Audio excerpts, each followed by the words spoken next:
आप लोगों ने देखा पीछे हम लोगों का शूट चल रहा था और जितने लोग हैं बहुत अच्छे अच्छे डायरेक्टर और आर्टिस्ट हैं। और कैसा लग रहा है हम लोगों का शूट चल रहा है पीछे? तो हम लोग का शूट बहुत अच्छा लग रहा है भाई, देखने में बहुत अच्छा लगता है। देखिए हमारे व्यास भैया हैं कि जो हमारे साथ में काम करते हैं, यहाँ हरीश भैया हैं और सब लोग काम करते हैं। देखिए ये लोग जा रहे हैं, जो मेन भैया हीरो हैं अजय भैया। अजय भाई हैं हीरो है, अजय भैया है जो मेन हीरो है। चैनल का नाम संगतिया जी। चैनल को सब्सक्राइब करिए, आप लोग बढ़िया से प्यार दुलार दीजिए। ये मेरे मित्र हैं, बहुत खास क्लोज हैं, इनका चैनल को आगे बढ़ाइए। आइए देखिए राकेश राजा इनकी बीवी है।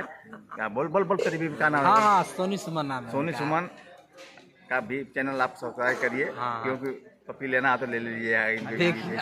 अरे सटे पे मजाक और कॉमेडी होता रहता है, क्या बोल रहे हैं? तो वही तो मैं बोला हूँ, हाँ, ले सकते हो। तो संगतिया जी चैनल पर ये वीडियो जाएगा और प्यार दुलार बना के रखिए। और इनको ब्यास जी नहीं, इनको मुर्गा कहा जाता है। क्या कहा जाता है? मुर्गा सिंह कटप्पा। तो आप लोग बने रहिए और देखते रहिए, हम लोग का यहाँ शूट चल रहा है और बहुत सारे कलाकार इधर लगे हुए हैं। हमारे राकेश भाई हैं, राकेश राजा जी, इनका चैनल है। प्लीज मैं हाथ जोड़ के बोल रहा हूँ, यही में कुछ चैनल के नाम अलग अलग बना। क्या नाम है चैनल का? क्या नाम है?